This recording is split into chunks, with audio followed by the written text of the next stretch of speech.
Hello, my name is Maureen Kanuka, and on behalf of my colleagues Nancy, Amanda, and Heidi, I'd like to welcome you to this electronic version of the Fall LEA Autism Support Teams meeting.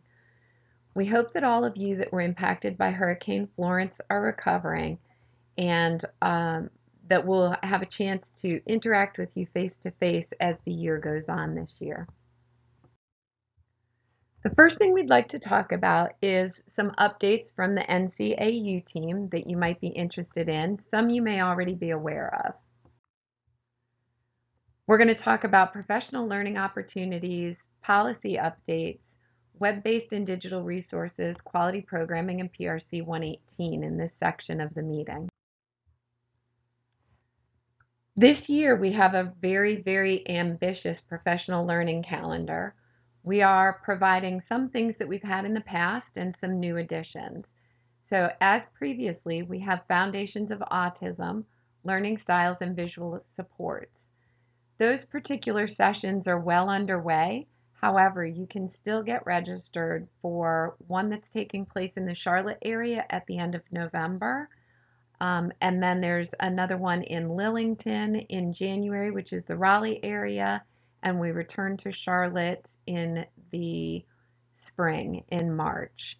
So please go back to the memo and get yourself registered if you're interested or if you know a teacher that should participate.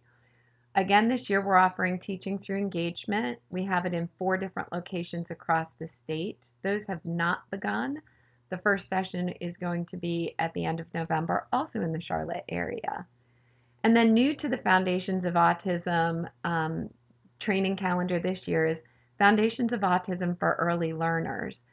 This particular training is geared toward how to put elements of structure or tools of structure into place in a center-based learning environment.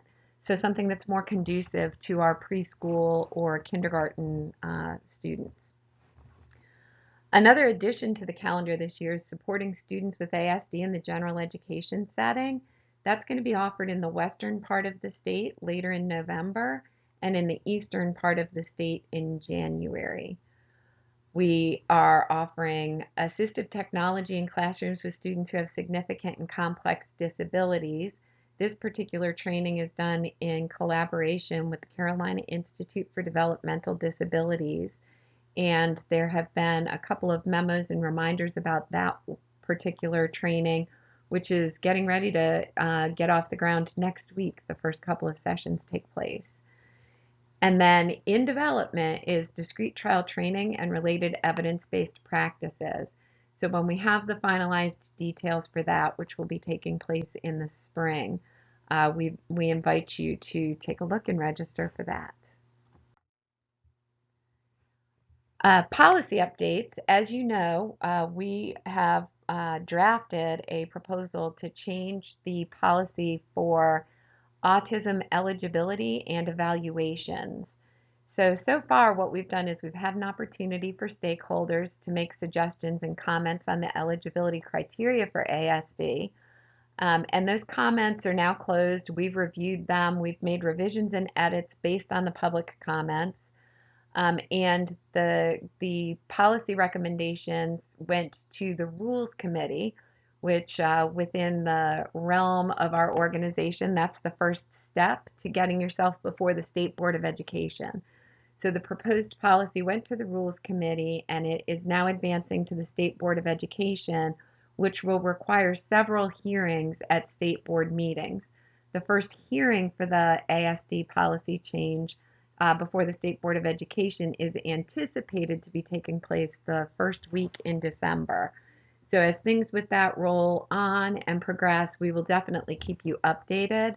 We want to thank everyone who provided feedback. We got some really excellent feedback, both by way of positive comments, but also by way of constructive recommendations for things that we might need to reword, and we took those into consideration and did make some changes before we sent it on for consideration. So thank you. Other things just to keep you aware of is, one of our communication tools is our digital resources. And we've been doing that in the past through the NCDPI Autism Team Wiki. We want you to know that first, it's not our choice to no longer be using wiki spaces. Wiki is going out of business. And so as such, so will our wiki space disappear. As of right now, because of the fact that we know that the wiki is going to be going away, we have not been updating. So any information that would be related to current practices or things like your funding things, PRC 118, autism funds, that is not being updated. But we didn't take the wiki down because we know some of you use the resources that are available on the wiki. So just as we've backed up those resources so that when we have our new platform, we'll be able to transfer them onto it. If there are resources on our wiki that you all rely on and use a lot, we strongly recommend that you go ahead and create your own folder and save those someplace. Um, we have started to put some information onto the NCDPI Exceptional Children Division website under Autism Spectrum Disorders web page.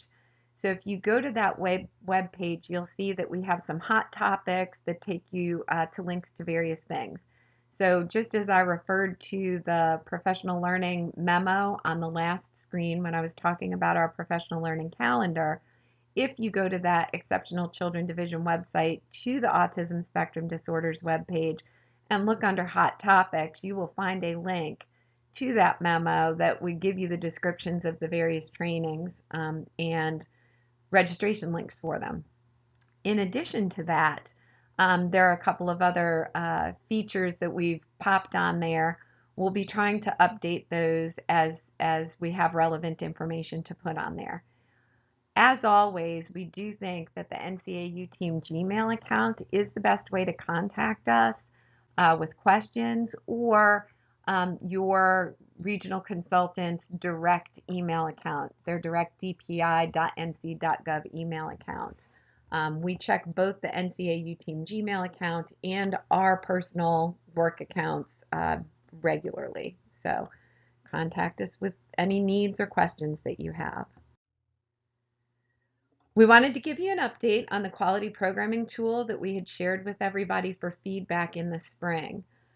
First thing we want to say is, again, your guys' feedback is greatly appreciated, and we incorporate that feedback into revisions. The team sat with over 6 pages of suggestions and comments that you all provided to us and reviewed the tool and made some adjustments to it. We have several LEAs that are going to be piloting it with us throughout the course of this year as we go through processes that are necessary in order for us to make sure that this is a valid tool for us to be rolling out to the field. And so we're going to be working on doing some inter-rater reliability, determining what type of training is necessary to go with the quality programming tool. But again, your feedback and your input was invaluable, and we will absolutely be doing something with this with you in the future. But the first thing we have to do is establish really good sound practices with the instrument itself. PRC 118 funding, everyone's favorite topic. As you know, we made some changes. We've talked about the changes coming, the changes coming. Well, the future is now. As you know, we looked at different pieces of information in terms of making the changes to the PRC 118 AU funding. And our goal with the PRC 118 AU funding is building capacity. And so we really needed to take a look at our practices and determine how best we would be able to use those funds to support you in building capacity. So we did change our structures to allow for additional levels of support, understanding that not every LEA has the infrastructure or the resources to actually staff a team or have a team of people who are able to work with other professionals within the LEA to support that professional learning and ongoing support. But that doesn't mean that those LEAs don't need a way to access or funding to access professional learning. And so we did provide a general support level that gives a lesser amount of funding, but allows people to hopefully access professional learning from their LEA. Team support is very much staying the same in terms of our expectations that there's a functioning team that's meeting, that has a variety of disciplines represented. And so we're going to be working with you guys throughout the year if you're in the team support level, which is part of what this particular meeting was about, in order to work on continuing to build those skills around how, as a team, you can support building capacity in your LEA.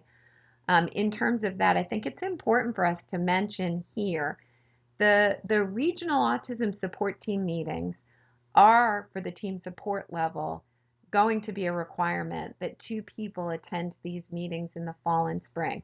More are more than welcome to come. But the purpose of these meetings that we have with the autism support teams is not to cover autism spectrum disorder specific content, but really to cover content to help the teams develop effective practices for providing support within the LEAs. So as you know, the past couple of years, our topics have been communication skills to support coaching. We've done some work around coaching and ongoing support. We've done some work around effective teaming. And today, what we're going to be talking about is building capacity, and what does that look like, and what does that mean? So those are the type topics that these particular meetings are focused on in order to help teams be able to do what they need to do to support at the LEA level. Both levels, general support and team support, the focus is on professional learning in order to build capacity. So what stays the same? As I said, the overall goal continues to be capacity building. There are still combined expenditure reporting requirements. These are requirements that come from the division. They're associated with all types of funding that your LEAs receive, not just PRC 118 AU funds, but PRC 118 related service funds, PRC 29 funds, um, the variety of sources of funding that's available to the LEA. There's twice a year, mid-year and end of year, where you all have to, or your LEA has to submit basically a spreadsheet that accounts for what you've done with the money up to that point. And in terms of the requirements for within team support, you have to submit a request for funding, which that time frame is up now. We did extend it from September 14th to September 21st to October 15th, hopefully giving people some breathing room as they were dealing with the after effects of Hurricane Florence. At the end of the year, you have to submit an end of year report. If you don't submit an end of year report from the previous year, it impacts whether or not you get approved for funding in the current year. So as we were looking at this year's request for funding, we looked back at who submitted their end of year report from last year and who did not. And it actually did end up resulting in a couple of LEAs probably being denied additional funding this year. Again, as I said earlier, you have the 2 combined expenditure reports that you need to submit, and then the requirement around at least 2 people attending the regional autism support team meetings. Another one of the changes that we did was we looked at the difference between equality and equity. And what we had been doing prior to this year was every charter school received a certain amount of funding as their base amount, and every LEA received the same amount as their base amount. And truthfully, when we looked at that, that was not something that was fair. What's fair is not always equal, and what is equal is not always fair. I always taught that to my kids when I taught 5th grade. So we are basing funding moving forward on ADM. So it's going to be based on the size of the LEA, which everyone who submitted their request for funding for this year, whether general support or team support, knows that number was submitted. And then we went back and verified the numbers. So that ADM becomes very important because there are several different levels based on your ADM for funding. So On to today's topic. Today's topic for the team support, so for those skills that we're really trying to impart to help teams better be able to provide support in their LEA, is building capacity and ongoing support. A little cartoon for you. I'm going to give a pause so that you all can take a look at the cartoon.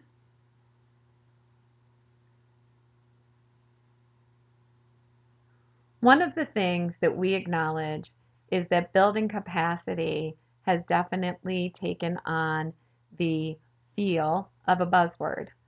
And so as our team really talked things through and delved into what we thought was important, we decided that we needed to, if we keep telling people that our goal is to build capacity and we expect you to work on building capacity, that what we really needed to do was we needed to operationalize building capacity and operationalize ongoing support.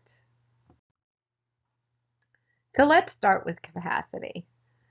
A definition of how educators use the term capacity is usually that capacity is used when describing the quote unquote capacity of an individual or a school to execute a plan for programming, instruction, and or services. So in our world, we would be looking at capacity as being the capacity of an individual or school to execute effective services. So planning for effective services and instruction for students with autism spectrum disorder. At the meeting, we did a brainstorming activity to really have people think about what capacity, like what is capacity around ASD? And by what capacity, we mean what knowledge or skills do teachers working with students with ASD need to have in order to be successful in meeting their needs? And so based on some feedback from the team meetings that we had, but also our team just kind of brain dumping and brainstorming. This is just a short list of the items that we think that are necessary by way of knowledge or skills for teachers who are going to be working with our students.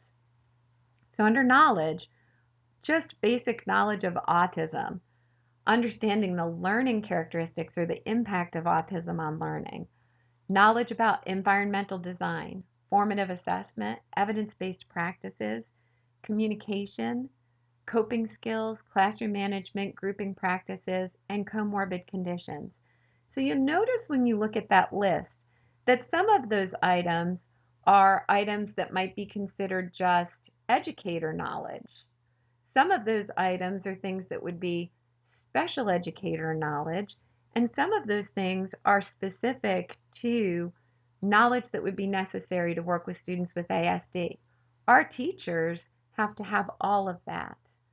And as we reflected on it in the team meetings, one of the things that we really ask the question about is, for our teachers that are coming out of school, how many of our teachers do we think actually had coursework in the things specific to ASD? How many of our teachers had practical experience relative to ASD? Did they have any? Did they have, 1 3-hour lecture on it embedded within a larger course? Or in the case of some universities, is it possible that they had a whole course or more than a course on it?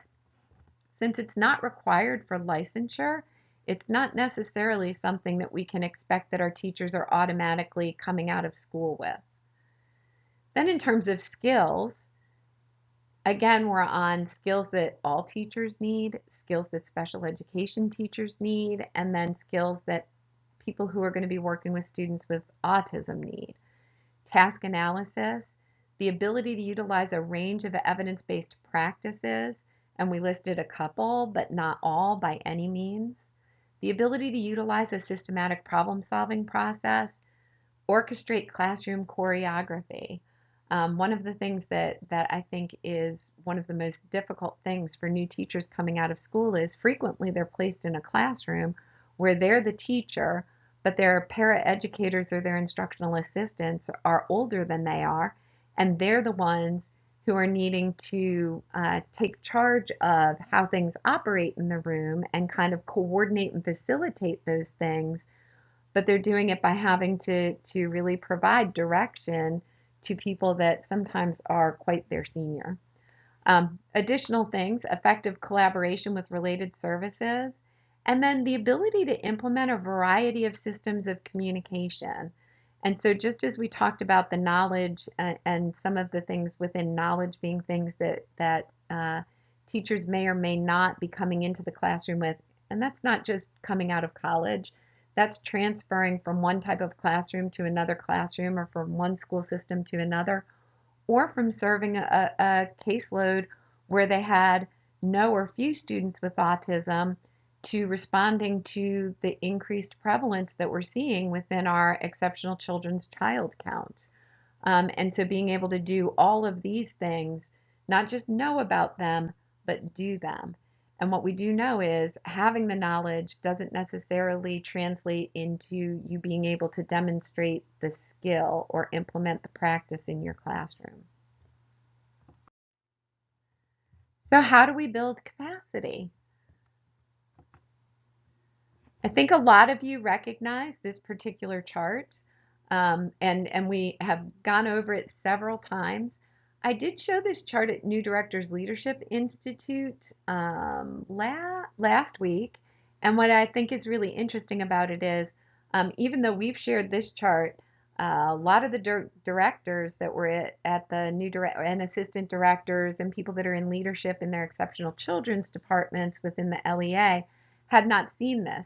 So what I would encourage you to do is make sure that you are sharing the information from our meetings that we share so that the directors have an understanding of what it is that we're doing and what our goals are. But when we look at this, what we're looking at is the fact that when we provide training to teachers, we are addressing this area right here. And what that is we present them with information in a training, and the amount of knowledge that they gain or skills that they acquire is relatively small at 10% and 5%. And the amount that actually gets implemented into the classroom is 0% in general. When we add modeling to that training, which means we show video models or we give live models of what it should look like, then we increase the knowledge to 30%, the skills acquired to 20%, but again, translation into classroom practices is negligible. So then we do what everybody loves, which is we make you practice and role play and do all of those fun things. And that's practice and low risk feedback. And what we see is that has a pretty good jump in terms of gaining knowledge and acquiring skills, but it's a little depressing because still only about a 5% implementation rate back to classroom practice. The piece that we look at, I'm going to give it a happy, pretty color, that seems to have the most impact is when we add coaching to all of these other levels of support. And when we add coaching, we start to see much more significant knowledge acquisition, skill acquisition, and most importantly, the thing that we are absolutely going for is we will see a much higher rate of implementation in the classroom. Look, that was a terrible star I drew. Okay, so we want to keep this in mind because as we talk about capacity building, we've talked a lot about professional learning and ongoing support. Well, let me see if I can delete some of, no, I can't. It's fine. So what we need to do is we need to remember that professional learning will only get us so far, that we need some way to give them job embedded supports, which is what this coaching piece is, in order for us to really make a difference in the classroom. So in order to do that, what we're going to do is we really need to look at our LEA. We need to look at our teachers, our schools, our system level things, and we need to think about those skills that we know that we need, that we just put a couple of them on the previous slide. We need to identify the gaps. And as we're identifying the gaps, we need to look at them from a system level, we need to look at them from a school level, and from an individual level. When we talk about getting the most bang for our buck, we know that what we need to be able to do is we need to be able to provide professional learning to address those skills, but it is a lot more efficient when we're identifying gaps that are at the system level or the school level instead of just trying to work through individual teacher level. And then after we've provided that professional learning, we really need to have mechanisms for ongoing support to increase that classroom implementation of knowledge and skills. So, ongoing support. We've talked about coaching a lot. And when we've talked about coaching, I think one of the things that we recognize is that although coaching is probably the most effective mechanism for ongoing support, it is not necessarily the most efficient mechanism of ongoing support. And so we're really trying to think about identifying other ways that that support can be provided after professional learning has happened. So just a couple of thoughts that we came up with because I'm sure that you all can come up with some others, and we did discuss it more within the team meetings. So you guys are really getting the Reader's Digest version of the content from those days. But one of the things that we talked about is Google Groups. So when we talked about Google Groups, we did point out that we had provided them for you guys um, about a year, 2 years ago, and they're not really being widely used. But one of the reasons why they're probably not being widely used is that they're not structured. So Google Groups would be a great mechanism for ongoing support if perhaps you provided some kind of overview. Let's say you were doing a generic overview training of ASD that was a school level training. You could then have a Google group that was available for discussion items that you could post a discussion question and have people respond to it, or have it be a platform for questions and answers. If you're using it as a mechanism for ongoing support, though, to increase people's acquisition of knowledge and skills, I would recommend that it be highly structured, and that it be something that you're actually monitoring and requiring as part of the CEU process for the training that you provide. So a good example of that might be if you're doing an overview of autism and you're providing information about characteristics of autism, you want people to go back and really think about those characteristics in relation to their students. You might post a Google group discussion around which of the characteristics of autism that you learned about in training are you noticing in your students now, and how is that changing how you're teaching or interacting with them? Just one example of what that might look like. Um, so a way to provide ongoing support to a large group of people, probably more so when you're looking at increasing knowledge, less so when you're looking at wanting them to implement a new skill in the classroom. Okay. Another way to provide ongoing support that we've talked about a little bit is to have networking meetings and PLCs following professional learning. Again, all of these are things that would happen after professional learning. So we have to give them the content and the information, and then we're going to move into how do we support them doing it in the classroom, because that's where our ongoing support comes in. So with network and PLCs, an example might be, let's say you send a group of teachers to Foundations of Autism Learning Styles and Visual Supports. And for those of you that have been to it, there are some pretty specific, discrete skill sets that we work on in that training.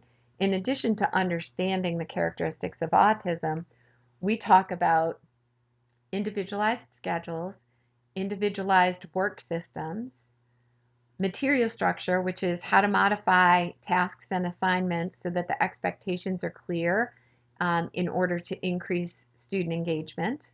We talk about environmental design or physical organization. And so one of the things that you could do if you know that you've sent a group of 5 teachers to Foundations of Autism would be to have a networking meeting. And your networking meeting, I'm kind of a stickler, so I would make it required because if we don't make it required, then we're not really doing the best job at ensuring accountability for people trying to implement in the classroom. So with networking, you could say, okay, so this month we're all going to get together for an after school meeting for an hour and we're going to talk about schedules. And we're going to bring the schedules that we're in the process of implementing or designing for students in our classroom. And we're going to talk about what worked and what barriers that we're seeing. And then in having that meeting, you would be able to kind of bring them back to the critical concepts, which is why it's kind of important that people who are on the team who might be facilitating these things have been through the trainings that they're going to be providing that support around. But it also means the whole AU support team for your LEA doesn't have to be involved in it. I would say, oh, hey, Shelly is really awesome at individualized schedules, so let me have her facilitate the networking meeting around schedules. Someone else might be really good at work or activity systems, and they might be the person who facilitates that particular networking meeting. But having networking or PLC meetings where you go back to the content, but you also make that tie into the classroom, which is why I said you would have them bring what they're working on, creating and implementing, and then really have them do some self-reflection on it and problem solve with each other. So it doesn't even mean that the person facilitating needs to have all the answers because other people at the table might have ideas that will support that person's implementation. So when I've done Google Groups, which is for all, and I've done networking and PLCs, which is for all, and I have a teacher who's still struggling with something, another mechanism for ongoing support that I might use is guided observations. So I'm going to go and use the example of the individualized schedules just because it's easier for me in my brain to keep it consistent. So I've done the networking in PLC, and of all the teachers that were involved in that, about 3/4 to 80%, 75 to 80% of them are successfully implementing in the classroom now. We're feeling more confident with it. I have one teacher who's really kind of having a hard time figuring out how to. What does this look like? That it's not that I can't create the schedule because I've created it and I think I've got all the right pieces in place, but the actual implementation of it is kind of tripping me up. Then you might take that person to observe someone who's really good at it on a guided observation. There's a lot of research and information on guided observations that you can look at. And if you want more information, you can definitely email the NCAU team account. But at a guided observation is where you take someone in to look at something very specific in another teacher's classroom. You identify a classroom where it's working really well, and then you bring a teacher who needs additional support. You help keep that teacher who's the observer focused on the critical concepts and the information that you want to make sure that they're seeing. That's why it's a guided observation. So if the teacher is struggling with implementing or managing a schedule, then you're going to have her, really focused in on how is the teacher managing the schedule? What is she using other staff members in the room to help her with it? And then going back to the critical components of schedules and how the teacher is managing those pieces with an individual student. And then after the observation, you meet with the teacher and have the teacher reflect on things that she saw that might have been an aha for her or a takeaway for her that she's going to then commit to go try in her classroom with her student. The last piece that we've talked about other times, and so I'm not really going to go in depth with it, would be coaching. And some of you are in situations where coaching is doable. And so by all means, we want you to avail yourself of that opportunity. We do remind people that coaching is something that's voluntarily engaged in. And so if you have an administrator who's calling you because one of their teachers needs support, most likely the relationship that you have with that teacher is consultation, which is also a form of ongoing support, um, but it is not coaching. And so when you go in that situation, sometimes you don't have someone who's as open and willing for the growth. With coaching, you would have someone who really, really wanted to grow as a professional, and just wanted that opportunity to have a thought partner with them and someone who might have additional resources or things to offer to them as they try to improve their practices in their classroom. Ooh, that was a lot on ongoing support. So, what we want to talk about is how do you put this together in an actual plan? I know this year for the request for funding, we requested that you list what professional learning um, people were going to access, what professional learning your team or your LEA might be providing, either your team providing it or bringing someone in to provide it on site. And then we asked about ongoing support. So how, when that professional learning has taken place, are you guys then going to help bridge that training to practice gap and get those practices implemented in the classroom? So here's just an example, and we are providing you with a blank of this form. But the things that you really need to think about is going back to that gap analysis that you did. What knowledge and or skill is needed in our system school? Who needs it? So in this case, my example was just overview of autism is needed by the elementary gen ed staff. And because of staff turnover, I imagine that that is something that is an annual need so that you're making sure that you're catching people who are new to the staff. Who's providing that? In this case, I wrote AU team. I'm sure hoping as we move through the years that we've had different levels of support and PRC 118 AU funds toward building capacity, that many, many of our AU support teams across the state are able to provide overview of autism training.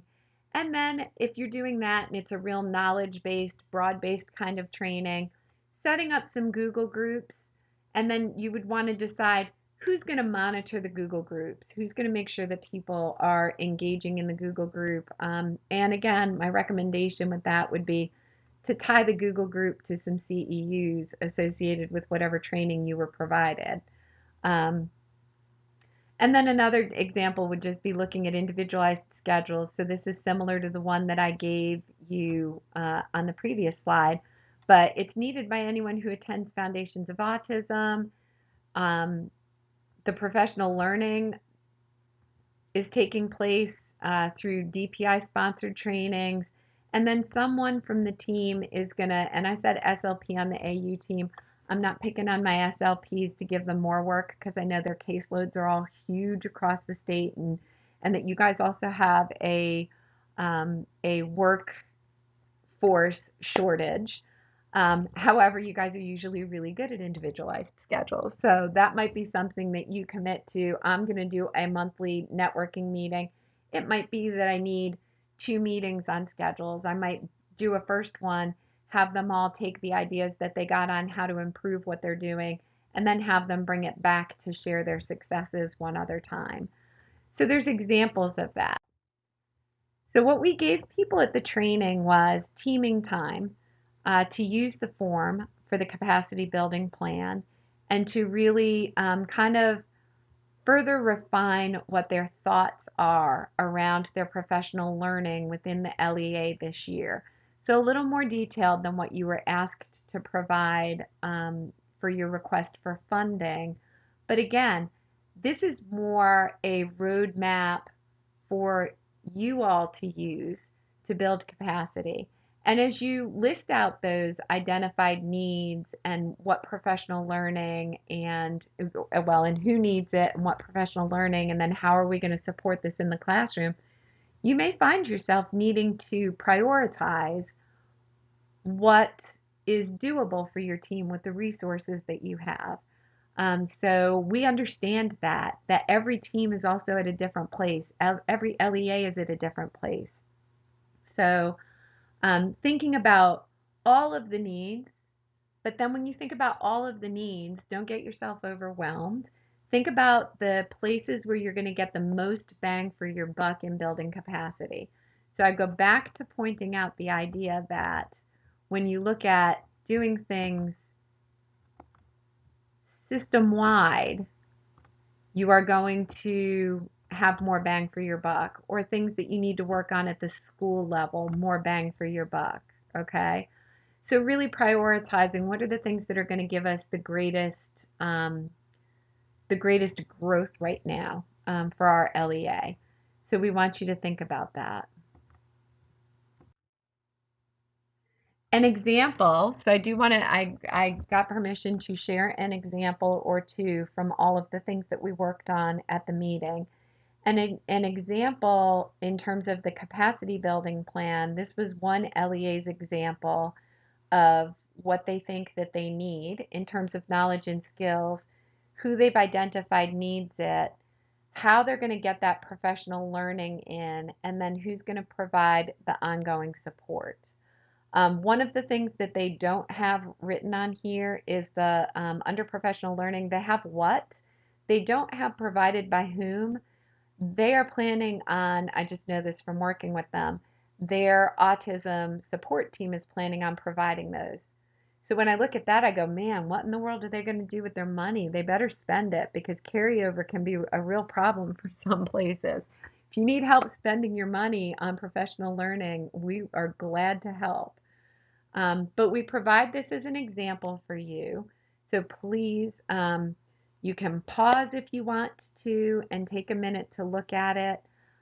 But there is a blank form for this in the materials that we're sending you, and we really encourage your team to engage in this activity. I think for a lot of people had them realizing that their focus has possibly been really broad and that they've not really drilled down to exactly who needs what. And so there have been some broad-based trainings that might not have been as targeted.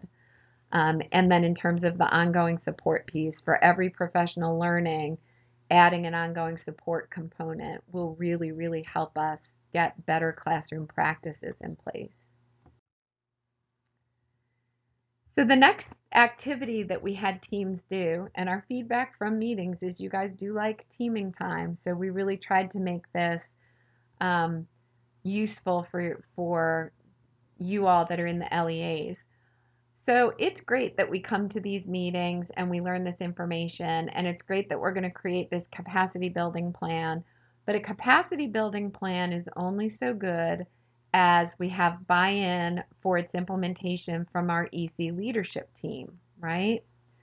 So I don't know if you see the cartoon here, but it says, it's a little fuzzy on the words. I've got an elevator pitch, an escalator pitch, and just to be safe, a stairway pitch.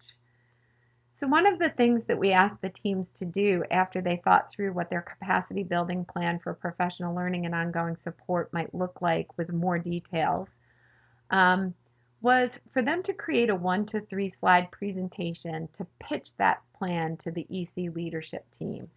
And the pieces that we really wanted in there were the compelling why or their rationale, what their goal would be, and their action steps. So I'm going to share a couple of examples with you because I think it's good to know that everyone's place is very different. And so we really we respect the fact that everyone's in a different place.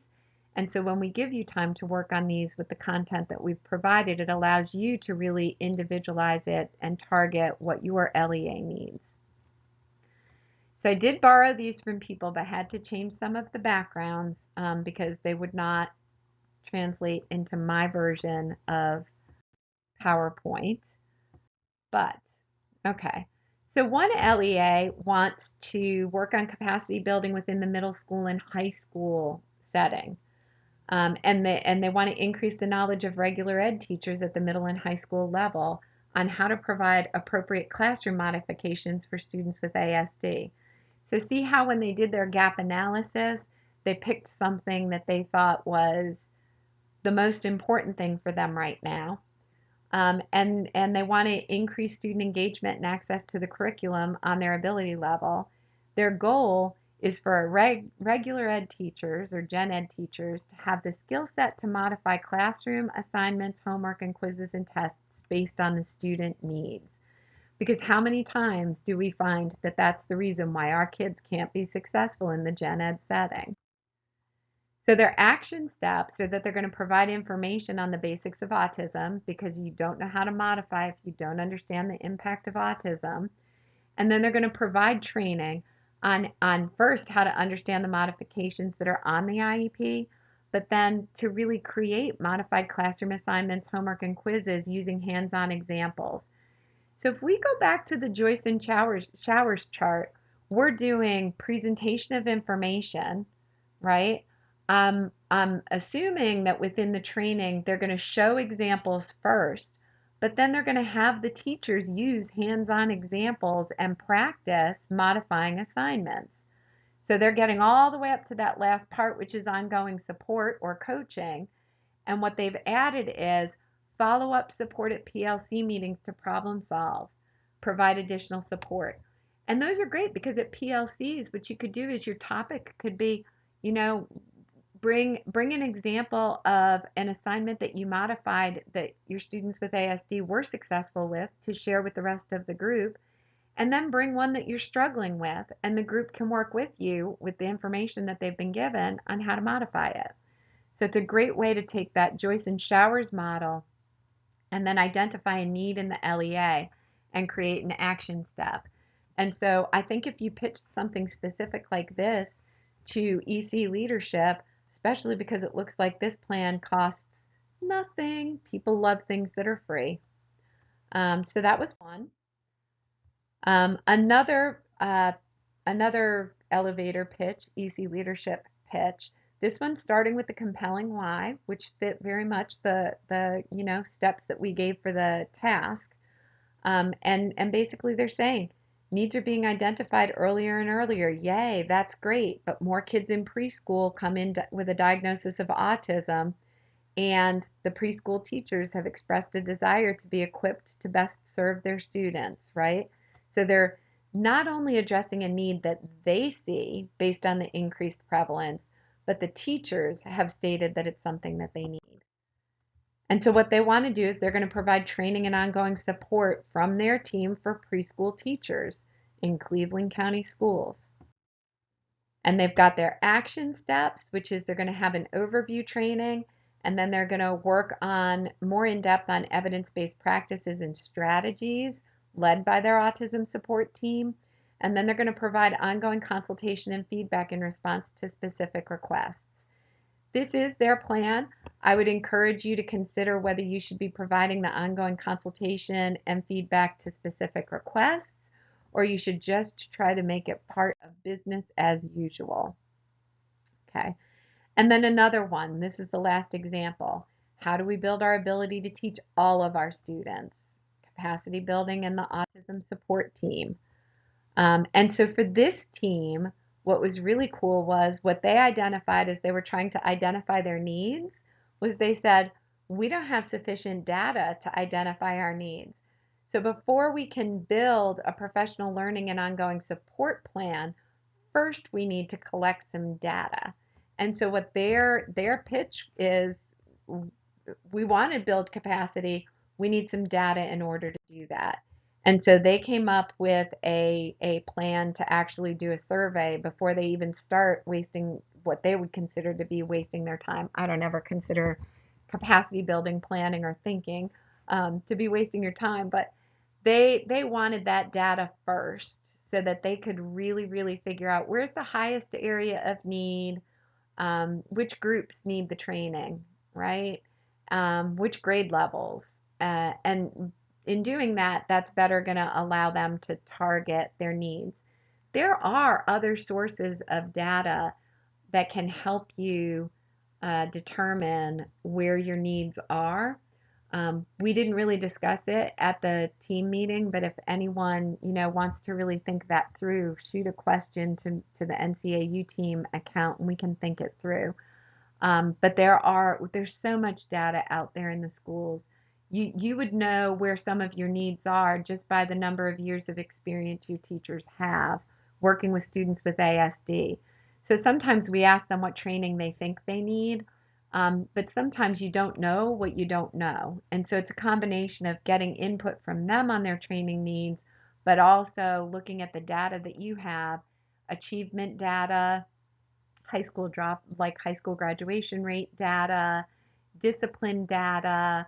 There are many, many sources of data that could be used in determining uh, who needs training and what training needs there are.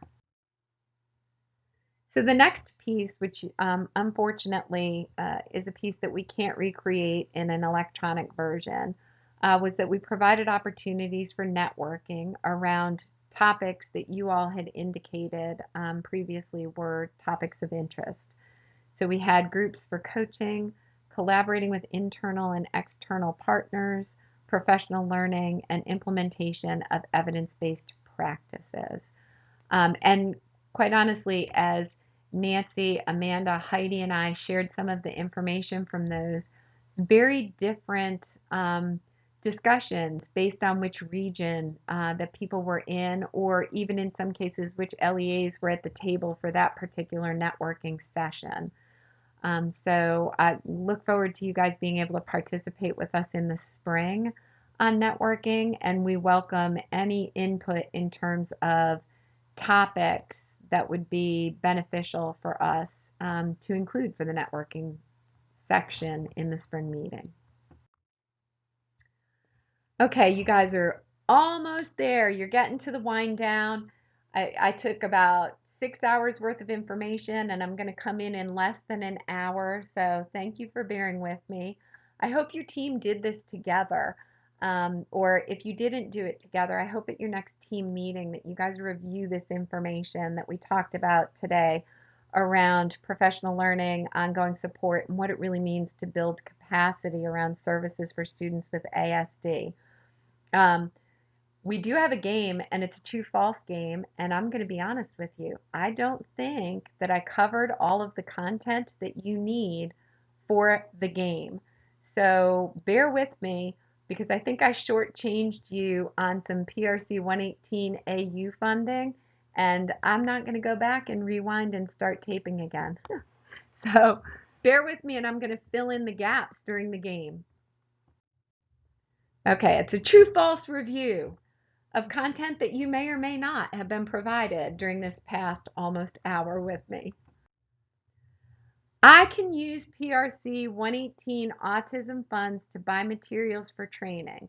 Even though I may not have gone over this specifically during the updates, I do know that all of the information that we have put out gave this information. But in case you haven't read it, the answer to that question is false.